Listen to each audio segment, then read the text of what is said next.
So this is the board all set up and ready to go. As you can see, I've got a SSD plugged into it. I've got a Q6600 it came with.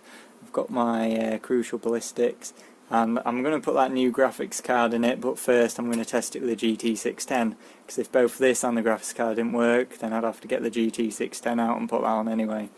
So we're just going to go with that. Don't mind the books on top of the cooler, they're just to apply some mounting pressure, because I can't be bothered to get the mounts off the motherboard that they're currently on. So we're going to turn the power supply on. As you can see, or as you can't see on the camera because it's too light, but the power and reset button's lit up. Off she goes. Hopefully something will come up on the screen.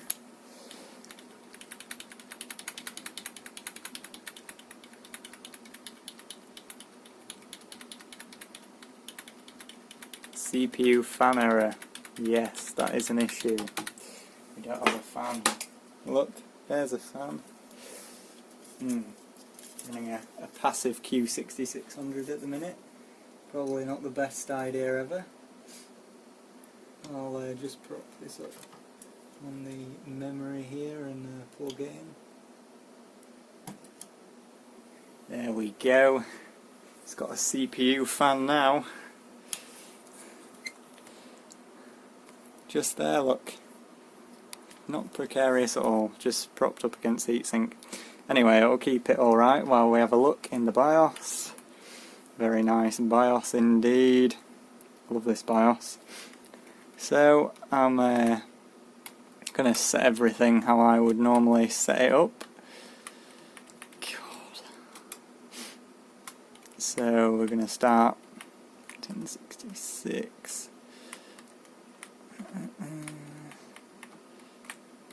Right, we need RAM. Oh, look at that, 15555, perfect.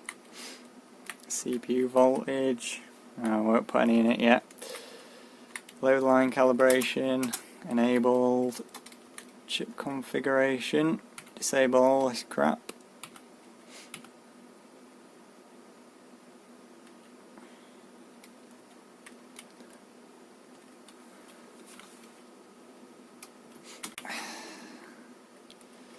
Hardware monitor, see how hot it is. It always takes a while to get into here.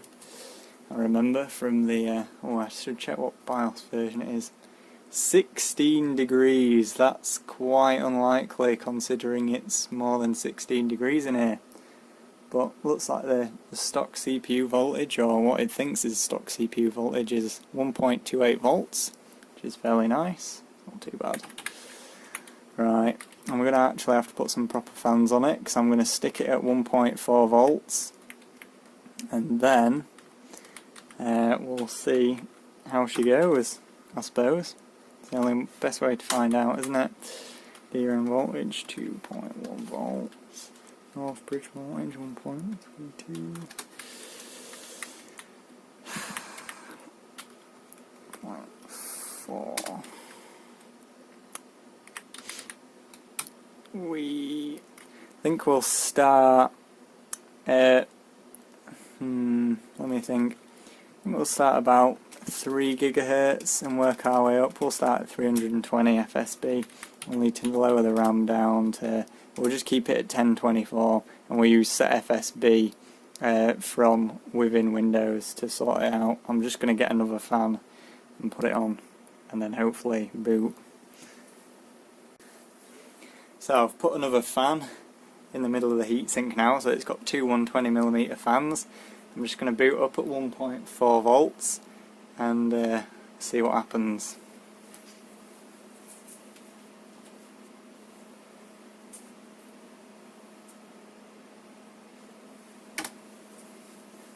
Should boot up. I've used this operating system on quite a few 775 boards before. In fact, all of my 775 boards, so should be fine.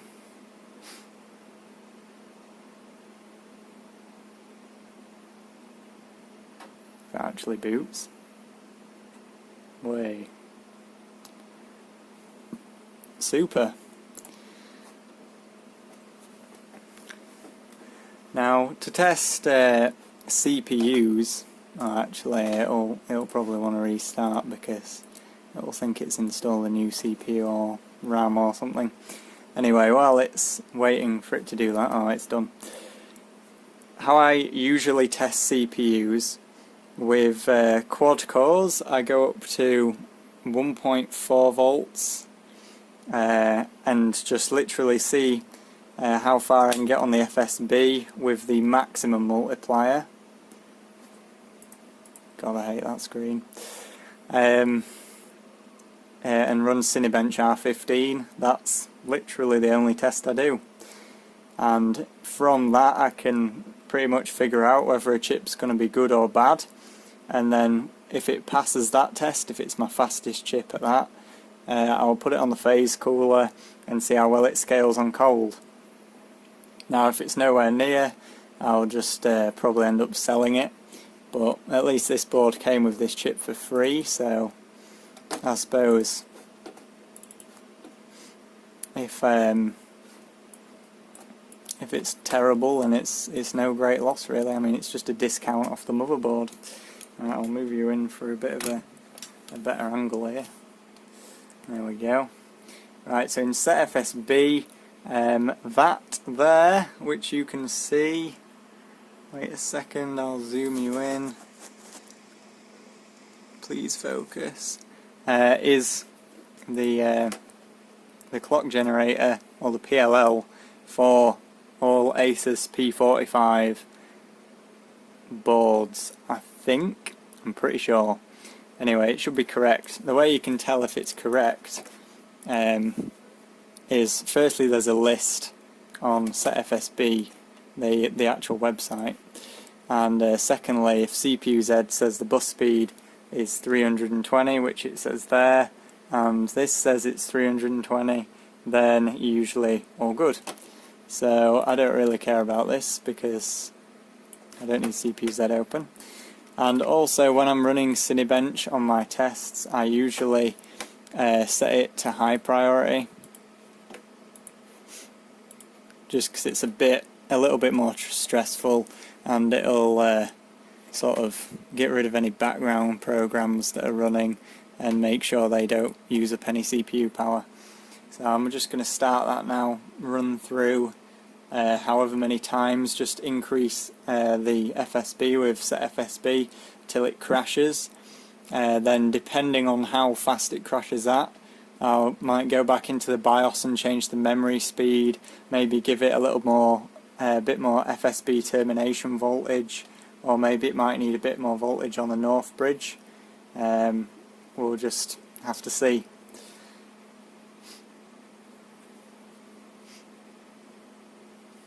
Also, now that the board's working, I can test that graphics card that I got earlier, which is good. So I'll probably test this Q6600 first, because it shouldn't take too long. And then once I've tested that and confirmed that that works, then I'll probably put the 6870 in.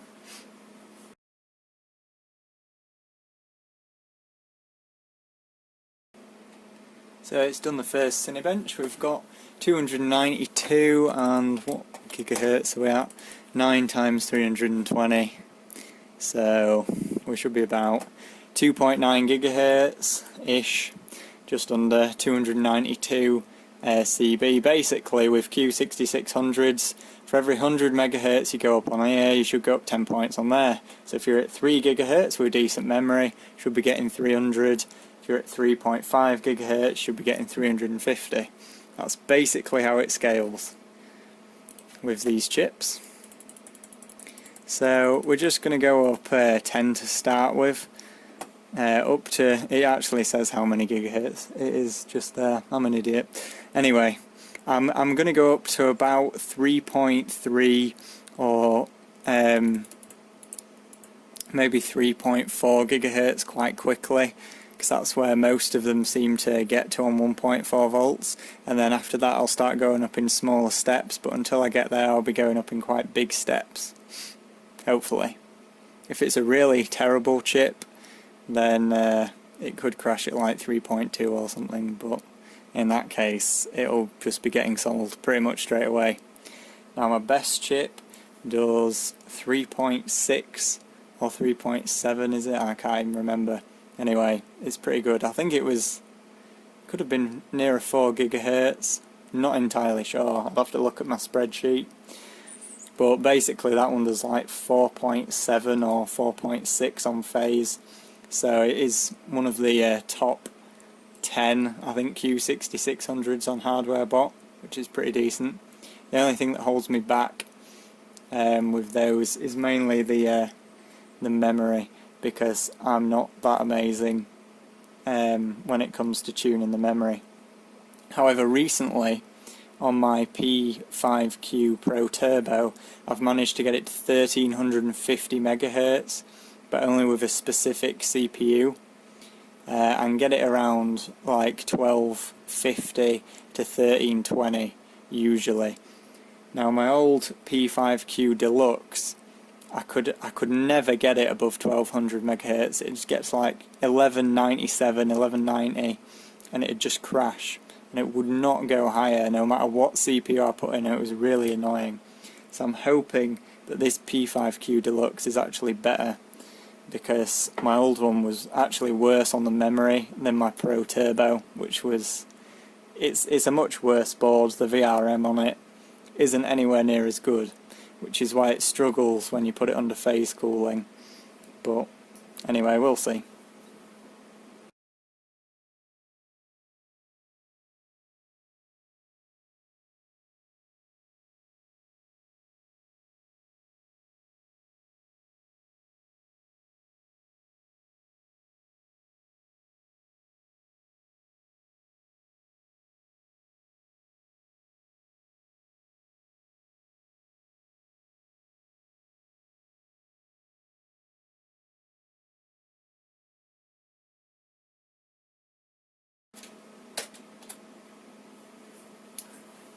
So we have a blue screen, 124.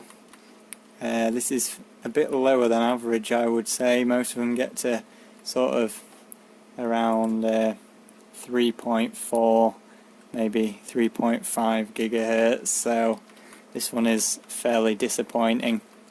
I don't think it's a great chip. So what we'll probably do is we'll put it so it's running at about 3.2 gigahertz, I think, maybe 3.3. I'm just going to calculate what the speed was actually on that.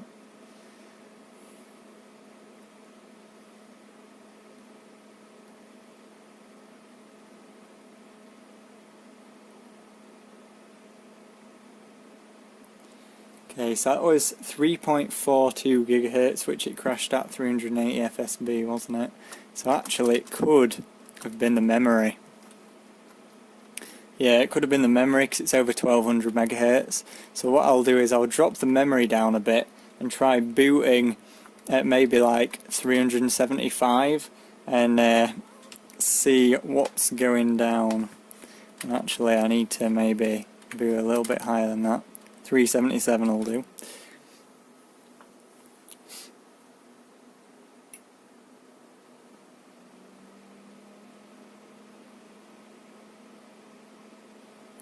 So if it boots at this speed, we'll carry on. I need to change that stupid screen. We will carry on up, and if it can't pass at this speed or it crashes while it's booting or something, then we just say it's a crap chip and sell it. I mean, most people only manage to get these to 3.2 gigahertz, which I think is quite pathetic. It's usually because they're using a subpar motherboard rather than overclocking skill. It's also usually they could have like bad RAM. It's like 1667, not 1667, sorry, 677 megahertz, which is really slow. Or they'll have like an 800 kit and they won't know how to change the RAM timings, and they'll be running it at like 1200 megahertz and not know how to change it. So there is that as well. So we're just going to start at 380 again, try that again, see if it works. Remember, we need to put it on high priority.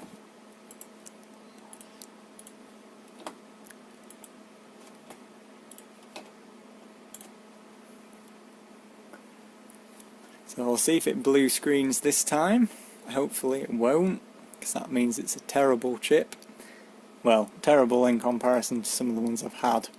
I've had, I think, 4 or 5 of these now. And if this crashes at 3.4, it'll be the slowest one. I think the next slowest one I've had did 3.5 at least. I'm actually going to check on my spreadsheet.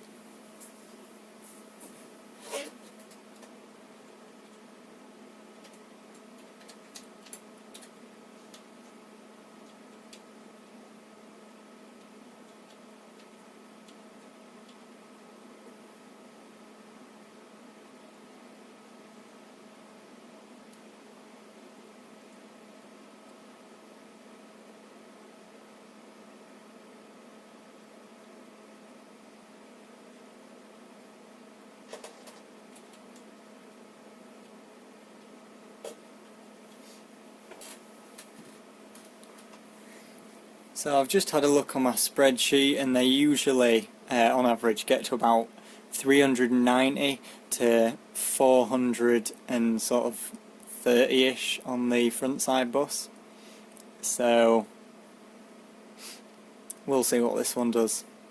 So at 380 this one will be the lowest, but looks, fingers crossed, like it's working now that I've lowered the memory speed a bit. Now, because I have lowered the memory speed a bit, it will actually get a lower score, especially in Cinebench with DDR2. The memory speed affects the score hugely, and having said that, it is a rubbish chip. Typical. So, unfortunately it wasn't the memory. So the last thing we'll try is maybe we'll shove 1.5 volts through it. And a bit more FSB and North Bridge voltage. Why not? Oh. Did I say the North Bridge? Yeah, I did. Yeah, okay. So we'll try 1.5 volts. Try 1.38. See if this works. If you're worried about chips degrading, this is a 65nm chip, with it being a Q6600, or the 6 sort of series chips, 65nm. So you don't really have to worry about voltage. You can go 4, 5, 1.5 volts and run it daily if you really wanted to. I mean, obviously you have to have a fairly decent cooler to run this kind of voltage. You can't just get your 212 Evo and slap it on there and expect it to cool a quad-core 775 CPU at like 1.5 volts, but if you've got a decent enough cooler, or water cooling, which is ideal, then you could probably run this 24/7, 1.5 volts. If it degrades, then you haven't really lost that much, to be honest, because you have to remember that these chips are like, what, 15-18 pounds at most, and to be honest, unless it comes with a motherboard, I'd recommend buying a 45nm Xeon anyway, and then running that up to like 1.4 volts, and that should be fine. Again, as long as you can cool it. That is a very key point. They tend, I think the sweet spot tends to be about 1.35 to 1.4 volts if you're looking for sort of speed to performance per watt, so that it doesn't output loads of heat, but you want the maximum amount of speed out of it. So you can usually get 3.2 to 3.4 on that, which is what most people get. And you should be able to cool it on 1.35 volts with a 212 Evo, even in a case. So personally, I don't actually use cases, so the temperature is usually pretty chilly, and I usually leave the window open a lot as well, especially when I'm benching, so that lets a lot of the heat out too. It's actually snowing right now, quite heavily. so that'll be helping the temps of this Q6600 right here.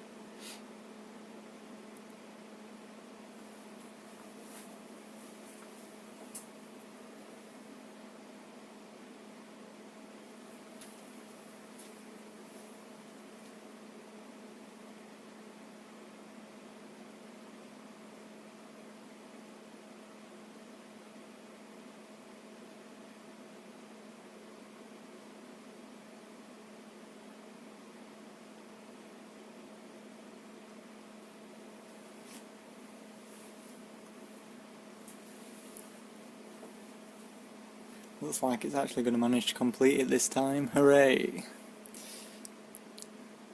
There we go. See if we can hit 400. That is sort of the magic number, but 390 is 3.5 gigahertz, so that's decent.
Okay, so it seems to have managed 390 okay. It's hit 353 CB in R15, which is fairly decent. I'd call that like a half decent cheap gaming CPU. I mean, really, for the price, I don't really think you're going to get better performance, and it's just completely died at me just setting 400, which is 3.6 gigahertz. It's just frozen. So yeah, I think that's probably it for this chip.